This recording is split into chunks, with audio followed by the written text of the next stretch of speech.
जिस अर्थ में जो व्यक्ति जाना चाहे अपने स्वभाव के अनुकूल अर्थ करे, लेकिन एक मार्ग अवश्य है सत्य को पाने का।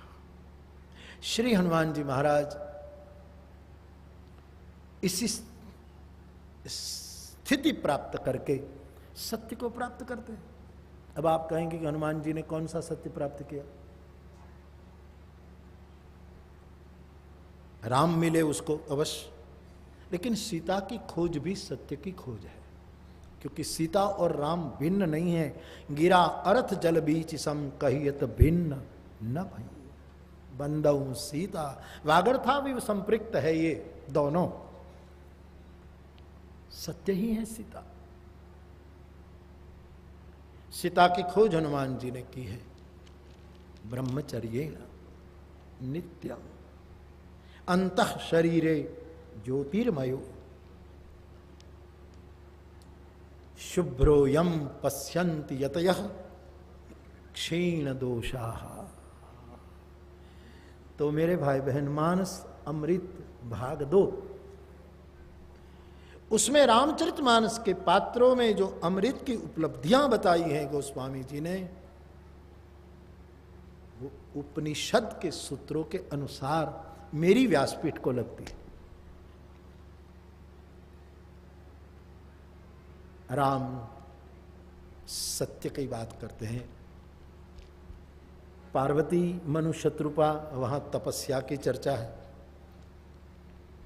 भुसुंडी जी के जीवन में सम्यक ज्ञान प्रकाशित हुआ है, और श्री हनुमान जी के जीवन में समस्त संयम एक जगह एकत्रित हुआ है। और इससे मानस के इन पात्रों ने आत्मा प्राप्त की, आत्मा का अमृत प्राप्त किया, क्योंकि आत्मा अमृत है, मृत नहीं है, मरती नहीं है, इसलिए वो अमृत है। इसी अर्थ में अमृत, मानस अमृत जो पेय है, दूसरे अर्थ में वो गेय भी है। इस अमृत गाया जा रहा है। फिर मैं गोपी जन को याद करूं, श्रीमद् भागवत की गोपी को। तव कथामृतम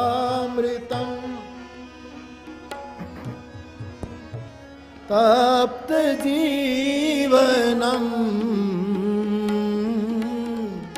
कविभिरीडितम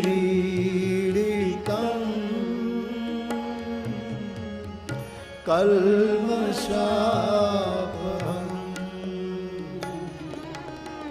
श्रवणमंगलम्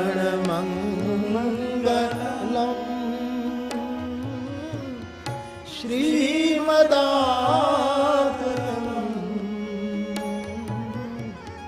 भुवि गृह्णन्ति ते भूरिदा जनाः भुवि गृह्णन्ति ते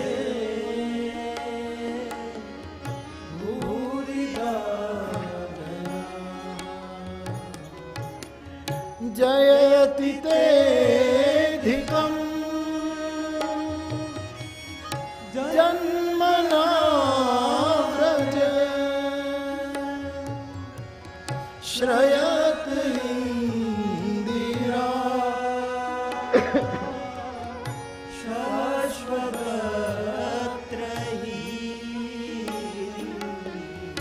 दयित दुरुष्यता दीक्षुतावका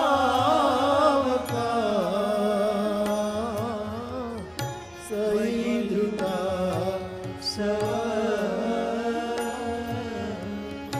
स्वामी चिंतते।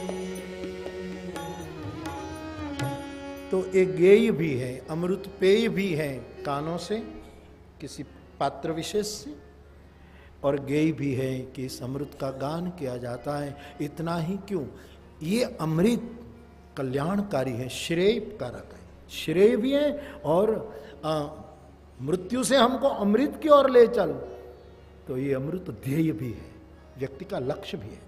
कि हमें अमृतम गमया, हमें अमृत तक की यात्रा करा दे। तो ये ध्येय भी है, गेय भी है, पेय भी है, इसमें श्रेय भी है, कल्याण है। ये अमृत कल्याणकारी है, जीव को धन्य बनाने वाला ये अमृत। तो मानस के आधार पर अमृत तत्व कहां नहीं पड़ा साहब। ये अमृत का घड़ा समंदर मंथन से निकला, फिर ये सब छीना झपटी हुई, सब भागे, फिर ये अमृत के बूंद जहाँ जहाँ गिरे वहाँ हम हमारी सनातन परंपरा में कुंभ मेला मनाते हैं जहाँ अमृत बिंद, तो वहाँ तो गिरा ही है अमृत, लेकिन कोई शास्त्र बाकी नहीं उस अमृत के छींटे उसमें पड़े न हो। भगवत गीता में भगवान कृष्ण अथवा तो किसी न किसी रूप में अमृत शब्द का कई बार प्रयोजन हुआ है गीता में, मैं गिन नहीं पाया, लेकिन अमृत शब्द का बार बार वहां भी एकदम एक आवृत्ति होती है। मानस में तो खबर नहीं कितनी बार है, अमृत शब्द केवल मानस में 8-9 बार आया है, लेकिन अमी, सुधा, अमी, अमृत के पर्यायवाची जितने शब्द है वो तो शतकों में आए, कभी शतक से ज्यादा गिनती मानस में है। हर शास्त्र में अमृत छलका है। इसलिए महापुरुषों के वचनों को भी हम अमृत वचन कहते हैं, अमृत वचन। महापुरुषों की बोली को हम इस तरह आदर देते हैं। तो मानस अमृत जिसकी चर्चा मानस के आधार पर हम कर रहे हैं, उसकी कुछ और चर्चा कल करेंगे। आज थोड़ा कथा का दौर संभाले, यानी प्रसंगों का अवलोकन करें सत्वभाव से। कल मैं आपसे निवेदन कर रहा था कि भगवान, जल्दी जल्दी मैंने कह दिया कि भगवान शिव जी का ब्याह हुआ, कार्तिकेय का जन्म हुआ, तारकासुर को निर्वाण मिला, फिर भगवान शंकर कैलाश के विश्राम वृक्ष के नीचे विराजित है। एक वट है कैलाश पर। अब वहाँ तो वट कहाँ, जो कैलाश की यात्रा कराएं सब जानते हैं कि वहाँ तो एक तिनका भी असंभव है, तो वहाँ इतनी ठंडी में वट वृक्ष कहाँ। कुछ घटना ऐसी होती है जो शायद इन आंखों से नहीं देखी जाए कि विश्राम वट, वहाँ वट का उल्लेख हम ना देख पाए। काबू में अपना मन नहीं तो ध्यान क्या करें, काबू में अपना मन नहीं तो ध्यान क्या करें, और तेरी आंखें न करे दीदार तो भगवान क्या करे। बहुत बड़ा चित्रकार टर्गर हुआ, उसका एक संस्मरण में पढ़ रहा था हिंदी अखबार में। उसके चित्र की एक बहुत बड़ी प्रदर्शनी लगी थी, विश्वविख्यात चित्रकार। शोरगुल हो रहा था, इतनी भीड़ और इतना कोलाहल उसकी चित्र प्रदर्शनी देखने के लिए।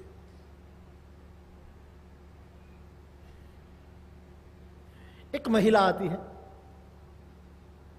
और ये शोरगुल से उब जाती है, इतना कोलाहल क्यों, इतना हंगामा क्यों, क्या है। सबने कहा ये इतने बड़े विश्वविख्यात चित्रकार की चित्र प्रदर्शनी लगी है, बड़े बड़े लोग, कलाकार लोग देख रहे हैं, तो देख। वो जाती है, चित्र प्रदर्शनी देखकर बाहर आती है, बड़ी थक श्रमित हो गई, और बाहर आकर वो कहती है खाक है ये चित्र, कहीं बूंद की, कहीं रेखा कर दी, कहीं ये कर दी, कहीं ऐसा कर दा, कोई चित्र है इसमें, कोई कला है क्या। आलोचना करने लगी एक महिला के सामने, खाक है ये चित्रकार।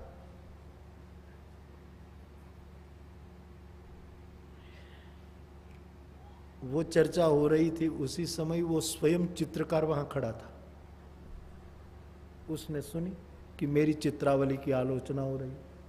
वो आलोचना करने वाली महिला तो पहचानती नहीं थी, लेकिन दूसरी जो सुनती थी वो पहचानती थी। उसने कहा कि जिसने ये चित्र बनाए ना वो ये खड़े।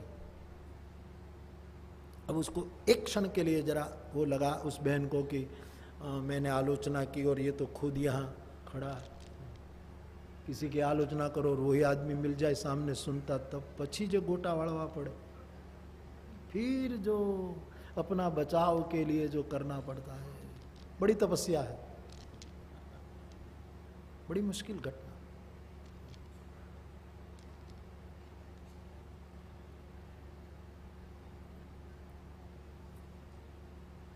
भगत बापू दूल्हा काग एक भाई के घर मेहमान हुए, इतना बड़ा पद्मश्री कवि।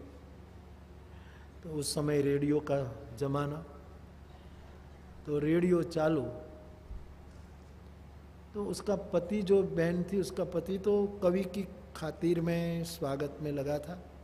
इतने में वो बहन रसोई घर से आई, धाड़ उसने रेडियो बंद कर दी। तो पति ने कहा कि रेडियो क्यों बंद किया? ये दूल्हा काग गाय से बंद करो। दूल्हा काग यहाँ बैठा है, ये गुजराती में, ये बोलो दूल्हा काग गाय से। बापू वहां बैठे थे। फिर तो उसने बहुत बहुत बहुत बचाव शुरू किया। इसलिए धैर्य कंथा, किसी भी वस्तु पर कमेंट करने से पहले, हे साधक धैर्य ही तेरी गुदड़ी है। धैर्य कंथा, तुलसी असमय के सखा, धीरज धर्म विवेक,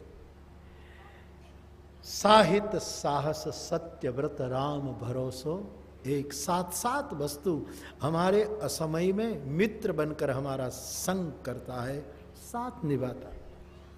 जल्दी नहीं करना चाहिए।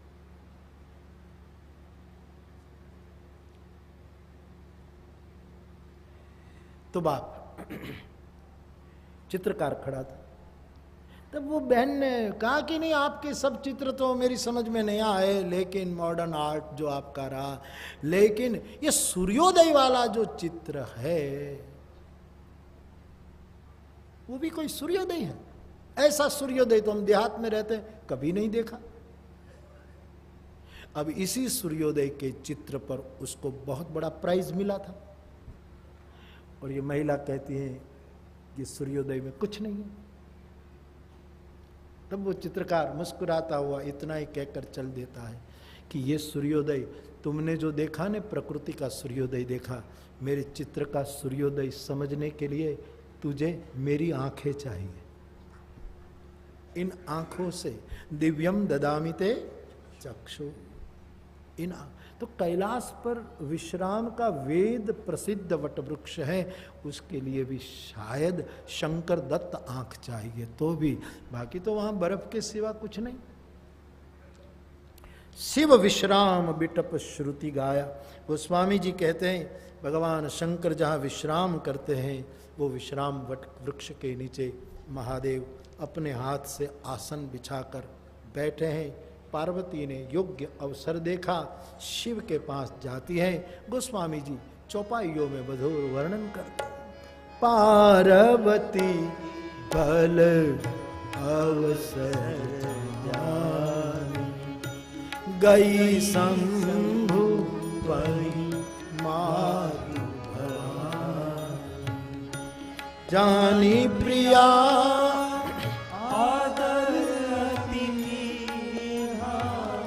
वाम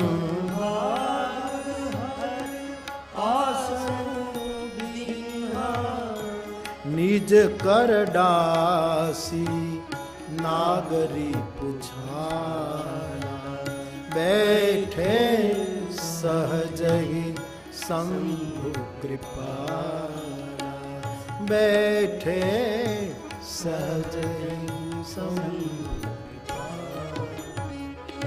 कैलाश के इस विश्राम वृक्ष वट वृक्ष के नीचे महादेव ने अपने हाथों से अपना आसन बिछाया, और गोस्वामी जी वहां कहते हैं शंकर जी सहज विराजमान हुए। उत्तमा सहजावस्था, सहजता, स्वाभाविकता, ये उत्तम अवस्था का परिचय है। शिव जी सहज बैठ। रामचरितमानस में सहजावस्था की बड़ी महिमा गाई। राम सहज आनंद निधान। जीवन की सहजता एक बहुत बड़ा धर्म लक्षण प्रदान करती है, सहजता। हम कितने असहज हो चुके।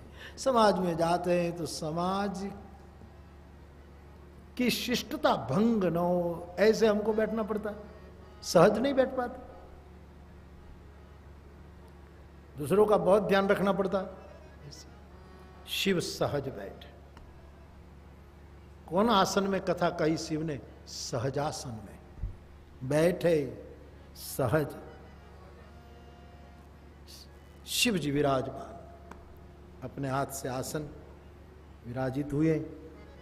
गोस्वामी जी इस छवि का वर्णन करते हुए लिखते हैं, गौर वर्ण है, गंगाधार बह रही है, महादेव कैसे दिखते हैं? जटा मुकुट सुर सरित सिर, लोचन नलिन विशाल, नीलकंठ लावण्य निधि, शोभाल विधुभाल। भगवान शिव जी के मस्तक पर जटा का मुकुट है। जटा मुकुट, सुर सरित सिर, सुरसरी गंगा मस्तक की जटा से बह रही है। लोचन नलिन, कमल जैसे नेत्र, असंग नेत्र और विशाल नेत्र। नीलकंठ, कंठ में विष। लावण्य निधि, लावण्य का निधि। और सोहबाल, विधुभाल, भाल में बालेंदु यानी चंद्र सोह रहा। अब भगवान शंकर पार्वती की जिज्ञासा पर कथा कहेंगे, राम कथा। और राम कथा के पूर्व की यह भूमिका है। शायद गोस्वामी जी भगवान की कथा गायकों के लिए कुछ लक्षण संकेत के रूप में बता रहे कि शिव रूप वक्ता कैसा होना चाहिए। जिसके सिर पर जटा का मुकुट हो। जटा खुली रहे तो मुकुट नहीं बनता, लेकिन कई महापुरुषों की जटा इतनी बड़ी होती कि ऐसी सुंदर बांध देते जटा में। अभी ये चित्रकूट में वो बाबा हमारे हरिद्वार वाले आए थे जो अंग्रेजी में बोलते थे, वो एक बार जटा को कितना अच्छा बांध करके मुकुट बना करके आए थे। हम सब जीव हैं और हमारी जन्म जन्म की जंजालें, उपाधियां, चिंताएं, ये सब जटा है। उसको बिखरने मत दो। उन उपाधियों को भी जीवन का श्रृंगार बनाया जाए। हमारे सिर पर जो संताप है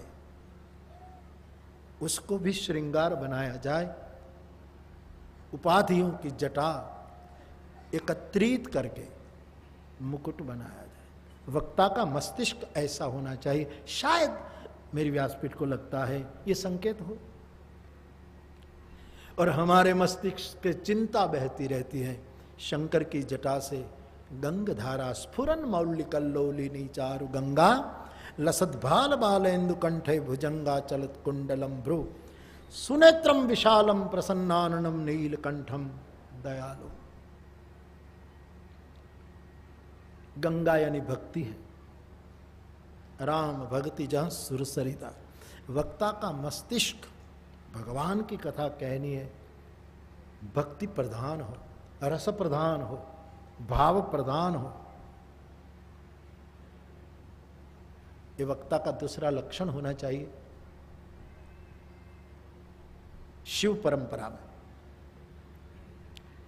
लोचन नलिन विशाल, शंकर जी के नेत्र कमल की तरह असंग और विशाल। वक्ता की दृष्टि असंग पक्षपाती दृष्टि न हो, निसंग दृष्टि और विशाल दृष्टिकोण वक्ता का। कुपमंडुकता न हो, संकीर्णता न हो, हठधर्मीता न हो।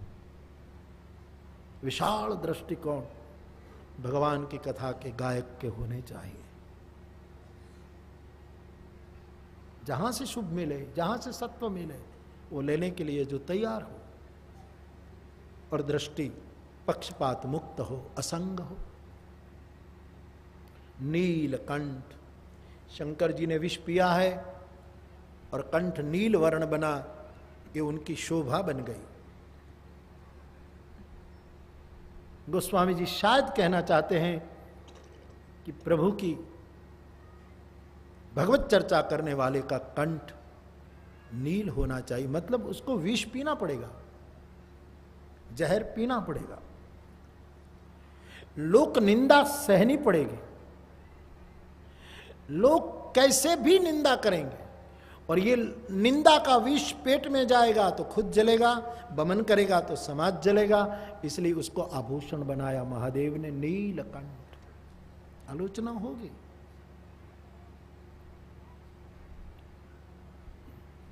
कई लोग आलोचना नहीं करते। बापू पहले कथा करते थे तो बैलगाड़ी में जाते थे, अब तो हवाई जहाज में जाते।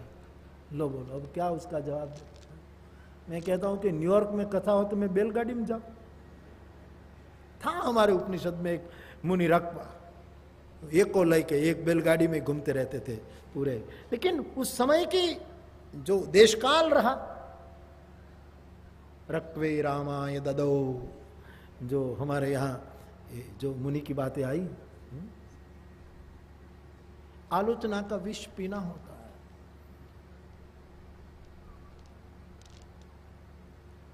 गोस्वामी जी ने मानस में लिखा है, लोक मान्यता अनल सम, लोगों की मान्यता अग्नि है, साधक के तप रूपी जंगल को जला देती है। होगा, उसको पीना होता है। न भीतर उतारे न बमन करे, उस विष को भी श्रृंगार बनाया जाए।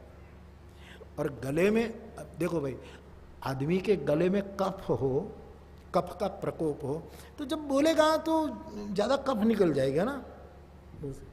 शंकर के कंठ में विष है तो बोले तो विष निकलना चाहिए, लेकिन वक्ता को विष को दीक्षित करना होगा। कंठ में विष और बोले तब हर्षि सुधासम गिरा उच्चारी, अमृत वर्षिणी बोली बोले। ये वक्ताओं के लिए एक संकेत है कि लोग तो आलोचना करेंगे।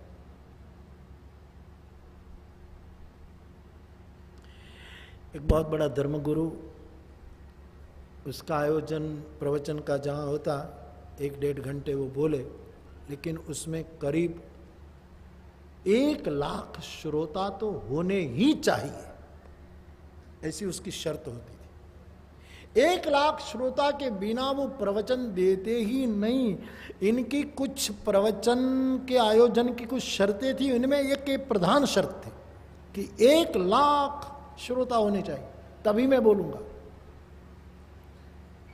और आयोजक लोग इतनी तनतोड़ मेहनत करते थे, 1 लाख ट्रकों में बसों में ले करके ढेर कर देते थे। हमारे देश में भी कुछ पक्षों में भी एक समय ऐसा था कि राष्ट्र का कोई बड़ा आगेवान, उसकी कहीं सभा हो तो इतने लोग एकत्रित करने ही पड़ते थे। न करें तो प्रदेश कमेटी के प्रमुख को रिजाइन करना पड़ता था कि तुमने कम लोग क्यों एकत्रित किए थे। ऐसा होता था, ये बनी घटना है ऐसा।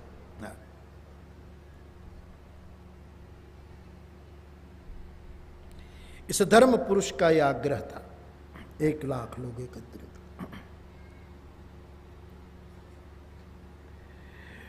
अब जब उसका प्रवचन का समय 5 बजे का शाम को, और बिल्कुल समय पर वो धर्म पुरुष मंच पर आता है, लेकिन पूरी सभा में केवल और केवल 1 श्रोता बैठा।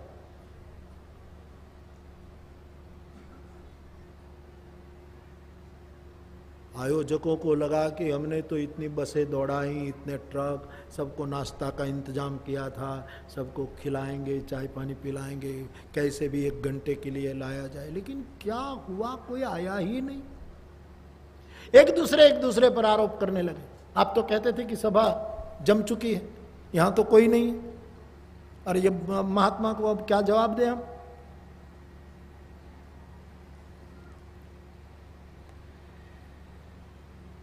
सब पर वो धर्म पुरुष बहुत गुस्सा करते हैं, आपने शर्त नहीं निभाई, मेरे पास इतना ज्ञान और 1 को दूं।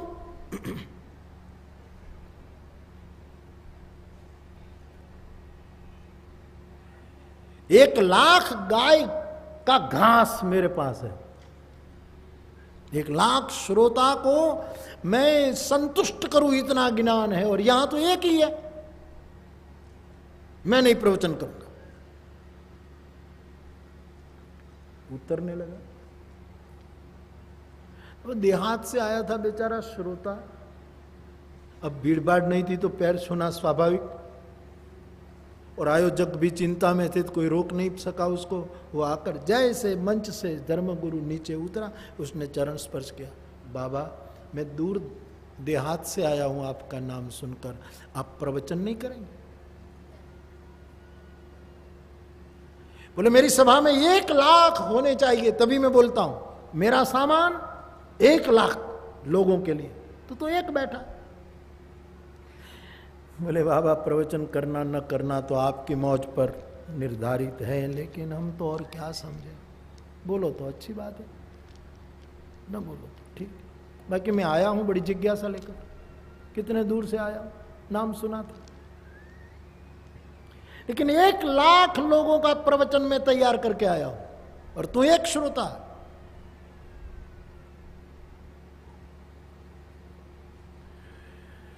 तब वो देहाती ने कहा, वो तो आपकी मर्जी, मालिक का कौन मालिक, लेकिन एक बात सुनते जाइयो। क्या? कि हम किसान हैं, 100 गायों का घास हमारे पास हो, मकर संक्रांति के दिन में गायों को घास डालने के लिए, चाहा कि 100 गाय आएगी और इतने घास हम खिला देंगे, लेकिन उस समय एक ही गाय आए तो क्या उसको हम डंडा मारकर निकाल दें? कि नहीं, 100 गाय की अपेक्षा थी, तो एक ही, उसको भूखी गाय को निकाल दे? मैं एक तो एक आपको बोलना चाहिए। धर्म पुरुष को हुआ कि ये तो बड़ा चाटा मार गया। अब वो कहेगा कि ये तो बस इतने हो तो ही बोलते हैं, हम इतने दूर से गए, बोले ही नहीं, हद है। और दृष्टांत गायों का दिया उसने। धर्मगुरु को लगा कि मैं उसके सामने प्रवचन करूं, मेरी और प्रतिष्ठा हो जाएगी कि इस महात्मा को तो 1,00,000 हो कि 1 हो कोई फर्क नहीं पड़ता। गए मंच पर और 1-1.5 घंटा तक प्रवचन, और ये अकेला सुन रहा। 1.5 घंटे का प्रवचन देकर जब नीचे उतर रहा है, तब धर्मगुरु को लगा कि अब तो मेरी वाह वाह हो ही जाएगी। जैसे नीचे उतरा तो देहाती ने चरण स्पर्श किया। बाबा, 100 गाय का घास 1 गाय को नहीं डाला जाए। इतना लंबा प्रवचन जो आप 1,00,000 श्रोता की अपेक्षा से तैयार करके आए थे, वो मेजे 1 गाय के सामने इतना 5 मिनट बोलते। अब लोगों का तो ऐसा करो तो भी आलोचना करेंगे, ऐसा करो तो भी आलोचना करेंगे। इसलिए नीलकंठ लावण्य निधि, कैसे समझाओ साहब?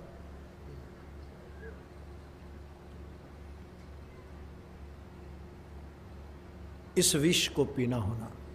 और मानसकार की तो ये परिभाषा है कि व्यक्ति के जीवन में जो विषम परिस्थितियां आती हैं वो ही विष है। जरत सकल सुर वृंद विषम गरल जहि पान किय, तेन भजसी मन मंद को कृपालु शंकर सरिस। तो भगवत चर्चा करने वालों का ये लक्षण होना चाहिए कि आलोचना को श्रृंगार बनाए। नीलकंठ लावण्य निधि सोह बाल, वक्ता दर्शनीय हो, और आखिरी सूत्र है भाल में बाल चंद्र हो। कभी वक्ता को ये नहीं समझना चाहिए कि मैं पूर्णिमा का चांद बन गया हूँ, दूज का ही चांद अपने को समझे, ताकि वृद्धि की संभावना बनी रहे। अभी मुझे और सीखना है, अभी और पूर्णता की ओर अग्रसर होना है। ऐसे सोह बाल विदु भाल। गोस्वामी जी आगे लिखते हैं, चलो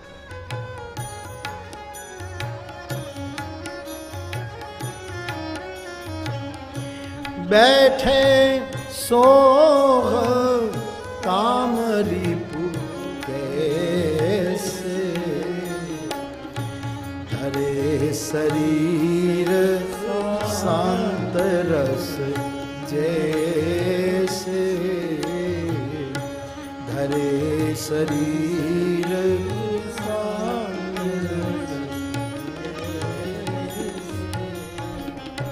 काम रिपु महादेव ऐसे बैठकर इतने सुंदर लग रहे हैं कि गोस्वामी जी को लगा कि स्वयं शांत रस ने देह धारण किया है।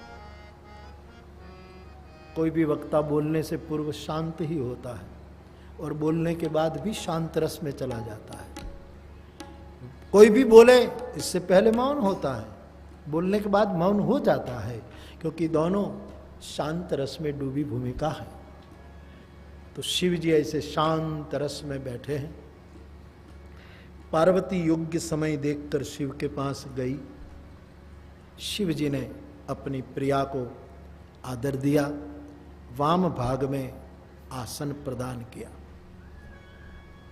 नारी सम्मान के बारे में, तुलसी की नारी आलोचना के बारे में तुलसी की कुछ पंक्तियों को लेकर लोग पिटाई करते रहते हैं, लेकिन नारी का सम्मान कितना मानस में हुआ है उसकी चर्चा इन लोगों की दृष्टि में आती ही नहीं। जान प्रिया आदर अति किन्हा, वाम भाग भरु आसन दीन्हा। कितना अद्भुत आदर है। शबरी को कितना आदर दिया, अहल्या को कितना आदर, मंदोदरी को कितना आदर, त्रिजटा को कितना आदर, जानकी, भवानी, स्वयं प्रभा। लेकिन कहीं के संदर्भ में कहीं वो खोजना चाहिए, लेकिन लोग पिटाई फिर करने लगते हैं। खैर छोड़ो। तो आदर दिया भवानी को। भवानी ने भगवान शंकर की प्रसन्नता देखकर जिज्ञासा की, हे भगवान, मैं आपकी दासी हूं, आप यदि प्रसन्न हैं, मुझ पर आप खुश हैं, तो मेरे मन के संदेहों का निराकरण राम कथा के विध विध प्रसंग के माध्यम से करो। जो मोह पर प्रसन्न सुख राशि, जानी सत्य मोहि निज दासी, तो प्रभु हरहु मोर अज्ञाना, कही रघुनाथ कथा विधि नाना। जिस राम पर मैंने संदेह किया था, उसी राम की कथा सुनाकर मुझे संदेह से मुक्त कर। एक जन्म मुझे लेना पड़ा, फिर भी मन में से भ्रांति गई नहीं कि जो नृपतनय तो ब्रह्म किमी, नारी बिरह मति भोरी, जा सुचरित महिमा सुनत, भ्रमति बुद्धि अति मोरी। लेकिन मैं यदि आपकी दासी हूं, यद्यपि नारी अनअधिकारी मानी गई, लेकिन मैं केवल नारी नहीं, मन वचन कर्म से आपकी दासी हूं, सेविका हूं, किंकरी हूं। और जब आर्त जिज्ञासु मिलता है, तब गूढ़ से गूढ़ तत्व को साधु छिपाता नहीं। आप साधु हैं, आप मुझे राम कथा सुनाइए। बड़ी प्यारी जिज्ञासा की। भगवान शंकर इस जिज्ञासा सुनते ही मगन ध्यान रस दुंड जुग, कुछ समय के लिए रस में डूब गए। मगन ध्यान रस दंड जुग पुनि मन बाहिर के। कथा कहनी थी तो रस से बाहर निकलना ही पड़ा। जैसे कोई डूबा हुआ आदमी भीतर से मोती लेकर बाहर आकर मोती बांटता है, वैसे रामचरितमानस के मोती को समाधि में, ध्यान में डूब करके रस में, ये रसमयी ध्यान है। ये बड़ी अच्छी योजना गोस्वामी जी ने। ध्यान शुष्क न हो, रसमय हो, मगन। हमारे यहाँ साहित्य के 9 रस है, 10 रस है, लेकिन तुलसी ने एक रस पैदा किया, ध्यान रस, रसमय ध्यान। वरना ध्यान कभी कभी बिल्कुल शुष्क लगता है, आदमी को जरा वो कर देता। ये ध्यान रस की जो सृष्टि गोस्वामी जी करते हैं, बड़ी अद्भुत लगती। मन बहिर किया, भगवान के चरित्र की चर्चा करने के लिए शिव तैयार हुए और मन में अपने इष्ट देव का सिमरन किया। मंगल भवन अमंगलहारी, द्रवंश दशरथ अजीर बिहारी आदि आदि स्मृति करके शिव जी के मुख से जो प्रथम पंक्ति निकली वो गोस्वामी जी ने लिख दी।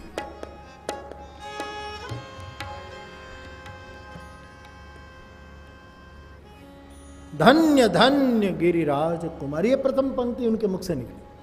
हे हिमाचल पुत्री, धन्य हो धन्य हो धन्य। धन्य धन्य गिरिराज कुमारी, तुम समान नहीं को उपकारी।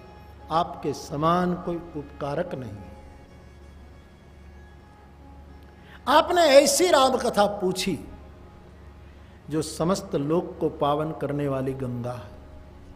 एक गंगा मेरी जटा से निकली, वो हरिद्वारे प्रयागे च गंगा सागर संगमे, कुछ विशेष स्थानों को पवित्र करके चली। लेकिन मेरे मुख से जो राम कथा की गंगा आप बहाने जा रही है, वो तो सकल लोक जग पावनी गंगा, समस्त लोक लोकांतर को पावन करने वाली रसमयी गंगा है। इसलिए आप धन्यवाद के पात्र हैं। आपने राम कथा पूछी, मैं गाऊंगा, लेकिन देवी एक बात मुझे अच्छी नहीं लगी कि अभी भी आप कहती है कि राम कोई और तत्व है। निराकार नराकार हुआ है, ये बात आप मानने को तैयार नहीं है। आप कहती हैं जो नृपतनय तो ब्रह्म किमी, ये राजकुमार हो तो ब्रह्म कैसा, ब्रह्म हो तो राजकुमार कैसा। मानो सर्वसमर्थ है हरि तो राजकुमार बना, लेकिन वो अंतर्यामी सर्वज्ञ परमात्मा को पता नहीं कि मेरी पत्नी को कौन चुरा ले गया।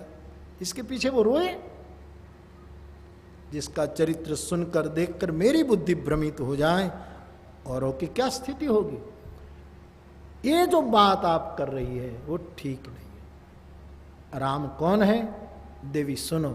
गोस्वामी जी शंकर जी के मुख से इस ब्रह्म तत्व का निरूपण करते हुए चंद चौपाइयां कहते हैं। बिनु पद चलगी सुनगी बीनु काना कर बीनु कर करे विधिना आनन रहित सकल रस भोगी बिनु बानी बक्तावण जो तन बीनु रस नयन बिनु देखा तन बीनु परस नयन बिनु देखा ग्रहई घ्राण बिनु बास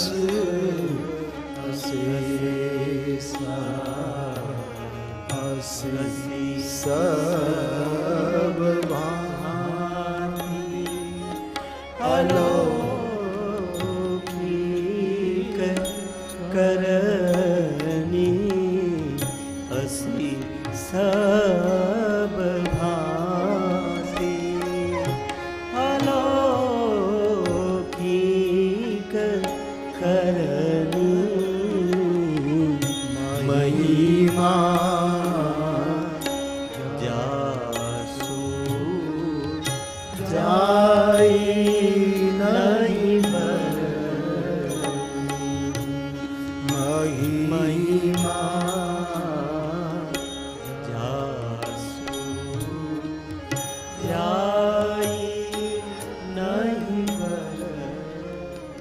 ब्रह्म तत्व की चर्चा करते हुए शिव कहते हैं, देवी राम वो है जो बिना पैर चलता है,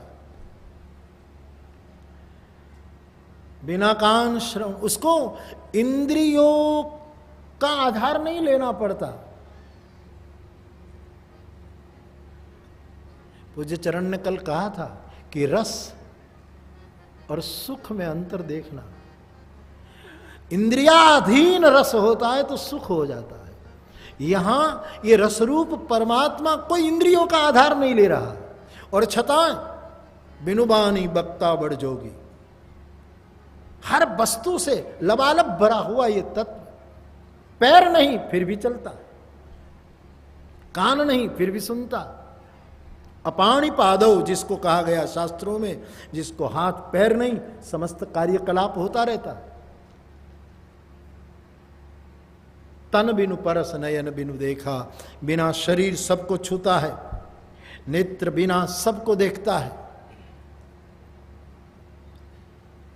घ्राणेन्द्रिय के बिना सब खुशबू लेता है।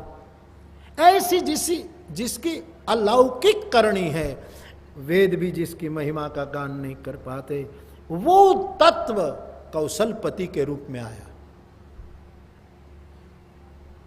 जही मिगा वही वेद बुध जाहि धरहि मुनि ध्यान। वेद और बुध जन जिसको इस तरह गाते हैं, मुनि लोग जिसका ध्यान करते हैं, वही परमात्मा राम रूप में आया था, कौशलपति बनकर आया था, निराकार नराकार भक्ति वश होकर आया था। भवानी के मन का कुछ समाधान कर देते हैं भगवान शंकर। पार्वती राजी हो जाती हैं और फिर कहती हैं कि प्रभु मुझे इतने प्रश्नों का उत्तर, कुल मिलाकर 9 प्रश्न पूछे हैं, इसलिए संतों ने शायद निर्णय किया कि राम कथा 9 दिन में की जाए। एक एक प्रश्न का मानो एक एक दिन लिया हो। वहाँ तो चलती रहती कथा, लेकिन आजकल के देश काल के अनुसार नवान हम करते हैं, मानते हैं। भगवान शिव जी प्रसन्न होकर राम कथा का आरंभ करते हैं। भवानी ने पूछा कि निराकार नराकार क्यों होता है, सबका बाप किसी का बेटा क्यों होता है, स्ववश ईश्वर परवश क्यों होता है, कौन सा कार्यकारण सिद्धांत लागू होता है वह। भगवान महादेव ने कहा, देवी व्यापक व्यक्ति बन जाए उसके लिए इदमित कोई नहीं कह सकता, अनुमान करना पड़ता है। राम का अवतार धरती पर क्यों हुआ, उसके कुछ कारण मैं आपको बताऊं, इससे पहले उसकी भूमिका भवानी सुन लीजिए। और भूमिका के रूप में शिव जी बोले, जब जब हो धर्म के हानि, बाढ़हि असुर अधम करहि अनीति जाई, नहीं बरनी सीधहि विप्र धेनु सुरधर। तब तब प्रभु धरि विविध शरीरा, हरहि कृपा निधि सज्जन। गीता से मिलता जुलता न्याय है। जब जब गीता ने ग्लानि शब्द का प्रयोग किया है, यदा यदा ही धर्मस्य ग्लानिर्भवति भारत, यहाँ धर्म की हानि, ग्लानि हानि।